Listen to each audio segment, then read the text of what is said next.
नमो भगवते वासुदेवाय नमः।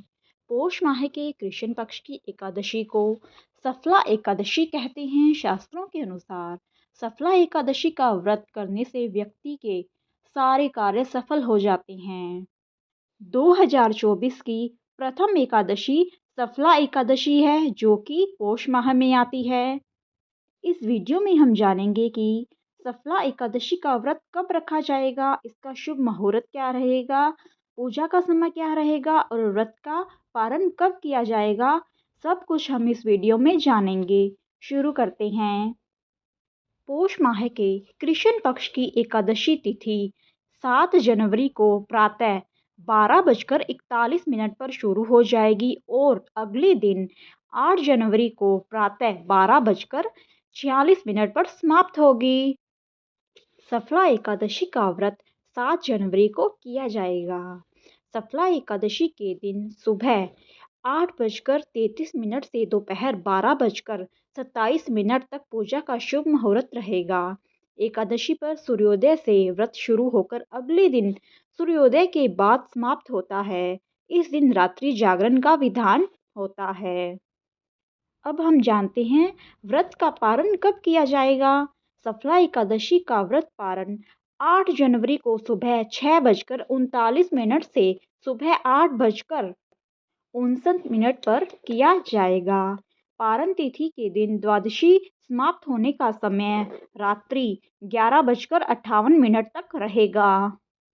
इस दिन भगवान नारायण की विधि पूर्वक पूजा करनी चाहिए। यह एकादशी कल्याण करने वाली है। सफला एकादशी का व्रत अपने नामानुसार मनोकूल फल प्रदान करने वाला है। इस एकादशी के व्रत से व्यक्ति को जीवन में उत्तम फल की प्राप्ति होती है और वह जीवन का सुख भोग कर मृत्यु पश्चात विष्णु लोक को प्राप्त होता है। मित्रों, अब हम जानते हैं सफला एकादशी के व्रत की विधि और पूजा विधि। दशमी की तिथि को शुद्ध और सात्विक आहार एक समय लेना चाहिए। इस दिन आचरण भी सात्विक होना चाहिए। व्रत करने वाले को भोग विलास एवं काम की वासना को त्याग कर नारायण की छवि मन में बसाने हेतु प्रयत्न करना चाहिए। सफला एकादशी के दिन सूर्योदय से पूर्व स्नान कर सूर्य देव को जल देना चाहिए। इसके बाद व्रत पूजन का संकल्प लें। घर में गंगा जल का छिड़काव करें और भगवान अच्युत की पूजा अर्चना करें।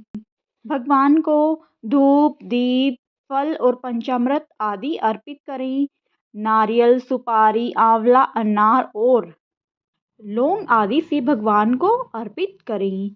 संध्या काल में अगर चाहें तो दीपदान के पश्चात फलाहार कर सकते हैं।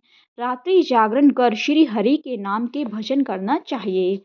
द्वादशी के दिन भगवान की पूजा के पश्चात कर्मकांडी ब्राह्मण को भोजन करवा कर जनेऊ एवं दक्षिणा देकर विदा करने के पश्चात भोजन करना चाहिए। जो भक्त इस प्रकार सफला एकादशी का व्रत रखते हैं वह रात्रि में जागरण एवं भजन कीर्तन करते हैं। उन्हें श्रेष्ठ यज्ञों से जो पुण्य मिलता है उससे कहीं बढ़कर फल की प्राप्ति होती है। मित्रों, अब हम जानते हैं सफला एकादशी के व्रत की कथा। सफला एकादशी व्रत कथा इस प्रकार है। महाराज युधिष्ठिर ने पूछा, हे जनार्दन, पोष कृष्ण एकादशी का क्या नाम है? उस दिन कौन से देवता का पूजन किया जाता है और उसकी क्या विधि है? कृपया मुझे बताइए। भक्त वत्सल भगवान श्री कृष्ण कहने लगे कि धर्मराज, मैं तुम्हारे स्नेह के कारण तुमसे कहता हूँ कि एकादशी व्रत के अतिरिक्त मैं अधिक से अधिक दक्षिणा पाने वाले यज्ञ से भी प्रसन्न नहीं होता हूँ। अतः इसे अत्यंत भक्ति और श्रद्धा से युक्त होकर करें। हे राजन, द्वादशी युक्त पोष कृष्ण एकादशी का महात्म्य तुम एकाग्रचित होकर सुनो।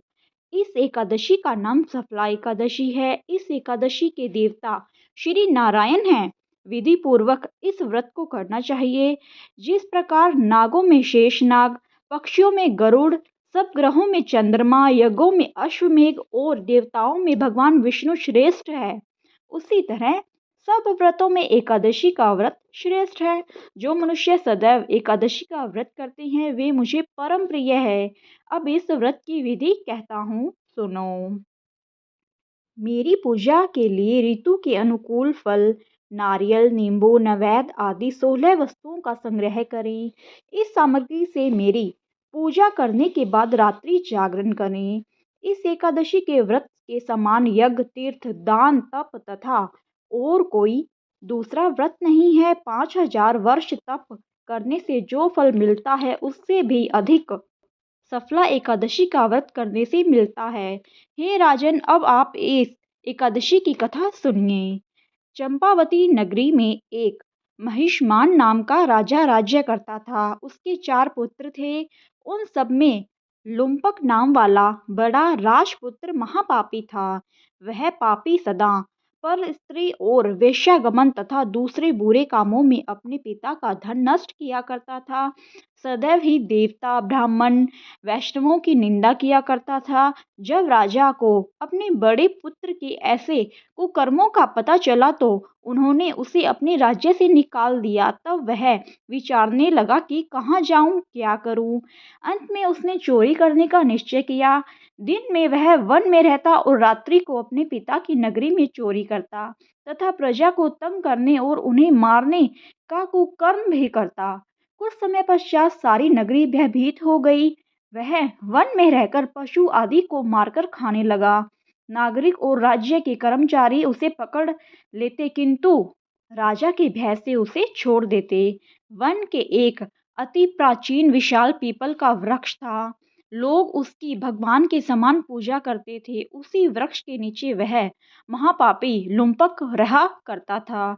इस वन को लोग देवताओं की क्रीड़ा स्थली मानते थे। कुछ समय पश्चात पोष कृष्ण पक्ष की दशमी के दिन वह वस्त्रहीन होने के कारण शीत के चलते सारी रात्रि सो नहीं सका। उसके हाथ पैर अकड़ गए। सूर्योदय होते होते वह मूर्छित हो गया। दूसरे दिन एकादशी को मध्याह्न के समय सूर्य की गर्मी पाकर उसकी मूर्छा दूर हुई। गिरता पड़ता वह भोजन की तलाश में निकला। पशुओं को मारने में वह समर्थ नहीं था, अतः पेड़ों के नीचे गिरे हुए फल उठाकर वापस उसी पीपल वृक्ष के नीचे आ गया। उस समय तक भगवान सूर्य अस्त हो चुके थे। वृक्ष के नीचे फल रखकर कहने लगा, हे भगवान, अब आपके ही अर्पण है ये फल, आप ही तृप्त हो जाइए। उस रात्रि को दुख के कारण रात्रि को भी नींद नहीं आई।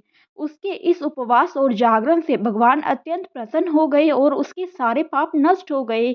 दूसरे दिन प्रातः एक अति सुंदर घोड़ा अनेक सुंदर वस्तुओं से सजा हुआ उसके सामने आकर खड़ा हो गया। उसी समय आकाशवाणी हुई कि हे राजपुत्र, श्री नारायण की कृपा से तेरे पाप नष्ट हो गए। अब तू अपने पिता के पास जाकर राज्य प्राप्त कर। ऐसी वाणी सुनकर वह अत्यंत प्रसन्न हुआ और दिव्य वस्त्र धारण करके भगवान आपकी जय हो कहकर अपने पिता के पास गया। उसके पिता ने प्रसन्न होकर उसे समस्त राज्य का भार सौंप दिया और वन का रास्ता लिया। अब लुम्पक शास्त्रानुसार राज्य करने लगा।